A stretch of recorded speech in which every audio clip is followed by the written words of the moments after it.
핵심부터 말씀드리자면 우리는 계획대로 실행하고 있습니다. 지난 분기에 우리는 3가지 목표를 세웠습니다. 주택 매입 규모 확대, 집 한 채당 수익성과 재판매 속도 개선, 그리고 매출이 늘어날 때 이익이 더 크게 발생하는 운영 구조 영업 레버리지 구축이었는데 이 3가지 모두에서 성과를 냈습니다. 주택 매입은 지난 3분기보다 46% 늘렸습니다. 2025년 10월에 매입 계약을 맺은 주택들은 이미 50% 이상 판매되었거나 판매 계약이 체결된 상태입니다. 이는 2024년 10월과 비교하면 재판매 속도가 2배 이상 빨라진 것이고 2023년 10월보다는 약 50% 개선된 수치입니다. 이 10월 매입분은 판매가 절반 정도 완료된 시점에서 회사 역사상 10월 매입분 중 가장 높은 기여 이익집을 팔아서 남은 실제 수익을 기록하고 있습니다. 이 모든 성과는 고정 운영 비용을 줄이고 매출 대비 변동 운영 비용 비율을 일정하게 유지하면서 달성한 것입니다. 저희의 4분기 실적은 오픈도어 2.0의 초기 모습을 잘 보여줍니다. 캐스가 설명한 운영상의 변화를 적용하는 동안에도 4분기에 판매된 주택의 94%는 10월 이전에 매입한 것들이었다는 점을 참고해 주시기 바랍니다. 즉, 저희는 기존의 오래된 재고를 털어내는 동시에 품질이 높고 더 빨리 팔릴 만한 새 주택들로 창고를 채워왔습니다. 4분기에 저희는 1768채의 주택을 매입했는데 이는 3분기보다 46% 증가한 수치입니다. 이는 우리가 초기 3분기 동안 유지했던 소극적인 태도에서 벗어나 더 맞춤화된 접근 방식으로 전환한 중요한 변곡점입니다. 품질이 높고 빨리 되팔 수 있을 것으로 예상되는 주택에는 더 매력적인 가격을 제시했고 위험도가 높고 천천히 팔릴 것 같은 주택에는 손실 방지를 위해 더 높은 수수료 스프레드를 유지했습니다. 4분기 매출은 7억 3,600만 달러로 지난 분기보다 20% 줄었지만 당초 예상했던 35% 감소보다는 훨씬 좋은 성적을 거두었습니다. 재판매 속도를 높인 덕분에 예상보다 더 많은 노후 재고를 판매할 수 있었습니다. 예상했던 대로 오래된 재고를 처리하는 과정에서 단기적인 수익성 압박은 있었습니다. 4분기 회계상 총이익 GAAP 그로스 프라펫은 5,700만 달러로 3분기에 6,600만 달러보다 낮았지만 총이익률은 7.7%로 전분기 대비 0.5%포인트 상승했습니다.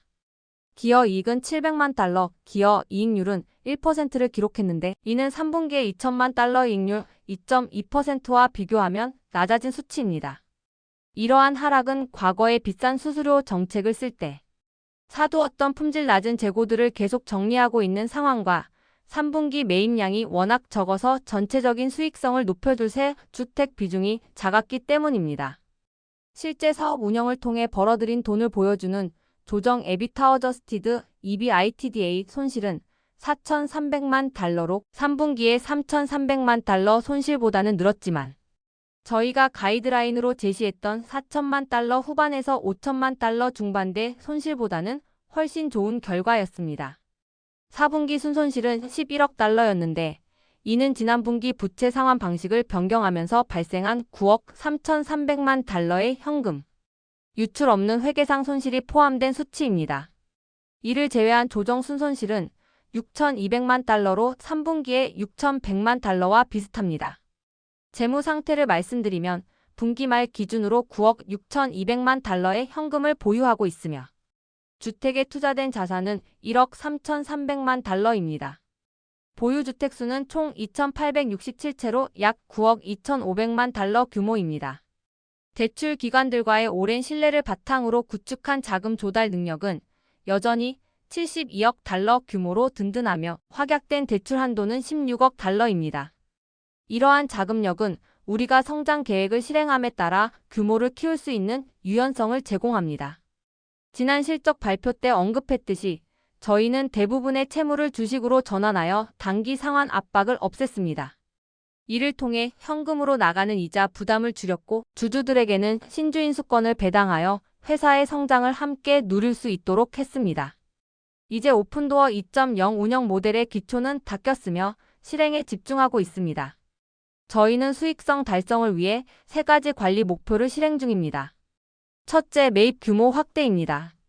주택 매입을 3분기 1169채에서 4분기 1768채로 46% 늘렸습니다. 지난주에는 537건의 매입 계약을 체결했는데 이는 지난 실적 발표 때의 236건보다 크게 늘어난 수치입니다. 진행 상황은 저희 대시보드 사이트에서 매주 확인하실 수 있습니다. 둘째, 수익성과 재판매 속도 개선입니다. 이번 분기에 판매 속도에서 큰 진전이 있었습니다. 시장에 내놓은 지 120일이 넘은 장기 미판매. 주택 비중이 3분기 말 51%에서 4분기 말 33%로 단 한 분기 만에 18%포인트나 줄었습니다. 이는 더 나은 가격 책정, 강력한 모니터링 시스템, 그리고 오픈도어 체크아웃 같은 상품을 통한 구매 경험 개선 덕분입니다. 10월 매입분의 성과는 우리가 주택을 고르고 가격을 매기는 방식이 좋아졌음을 증명합니다. 다만 10월의 수익성은 저희 목표치보다 높게 나왔는데 모든 분기가 이럴 것이라고 기대하시기보다는 이 초과 수익을 성장을 위한 더 경쟁력 있는 가격 제한에 재투자하여 목표 수익 범위를 유지할 계획입니다. 셋째, 영업 레버리지 구축입니다. 지난번 약속드린 대로 고정 운영 비용을 줄이고 매출 대비 변동 비용 비율을 낮게 유지하는 데 성공했습니다. 고정 운영 비용은 4분기에 3,500만 달러로 전 분기보다 200만 달러, 전년 동기보다 800만 달러 줄였습니다. 지난 12개월간의 매출 대비 운영 비용 비율도 1.3%로 안정적으로 유지되었습니다. 이렇게 낮아진 비용 기반 위에서 매입 규모를 키우면 2026년에는 본격적으로 매출 증가에 따른 이익 급증 효과가 나타날 것입니다. 지난번에도 말씀드렸지만 훌륭한 비즈니스는 엑셀 시트 안에서 만들어지는 것이 아니라 현장에서 실행하고 시장에서 배우며 만들어집니다. 이제 1분기와 올해 전망을 말씀드리겠습니다. 수익성 프레임워크는 변함없습니다. 2026년 4분기까지 분기당 약 6,000채 매입을 목표로 하고 있습니다. 다만 실제 운영을 해보니 올해 하반기에 매입이 더 집중되는 구조로 조정하게 되었습니다. 1분기와 2분기에는 고객이 우리 서비스를 이용하는 과정을 더 효율적으로 개선하고 가격 책정을 정교화하며 부가 서비스를 개발하여 한 채당 수익성을 높이는 데 투자할 것입니다. 홈페이지의 데이터 표기 방식도 바꿨습니다. 단순히 누적 수치만 보여주는 대신 주간 실적과 추세선, 그리고 우리가 목표로 하는 범위를 한눈에 보여주어 우리가 연말 목표를 향해 얼마나 가속하고 있는지 투명하게 공개할 것입니다. 매출 측면에서는 지난 분기보다 약 10% 감소할 것으로 예상합니다. 이는 4분기 시작 당시 재고가 적었고 4분기에 오래된 집들을 아주 성공적으로 다 팔아치웠기 때문입니다. 지금은 1분기 내내 매입을 늘려 수익성 좋은 새 주택들로 창고를 채우는 데 집중하고 있습니다. 1분기 기여 이익률은 개선될 것입니다. 4분기에 과거 재고를 털어내는 데 집중했다면 1분기에 팔리는 집들은 품질이 높고 회전이 빠른 새로운 모델의 집들입니다. 수익성은 지난 9월에 바닥을 찍고 매달 좋아지고 있으며 1분기를 마칠 때쯤이면 2024년 2분기 이후 가장 높은 이익률을 기록할 것으로 기대합니다. 마지막으로 1분기 조정 에비타 손실은 3천만 달러. 초중 반대로 예상하며 계속해서 손실 폭을 줄여 나가겠습니다. 지난 분기의 설계도를 보여드렸다면 이번 분기에는 집이 올라가고 있는 모습입니다.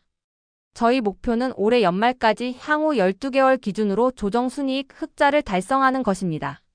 아직 갈 길이 멀지만 증거들이 쌓이고 있으며 매분기 여러분의 신뢰를 얻어 나가겠습니다.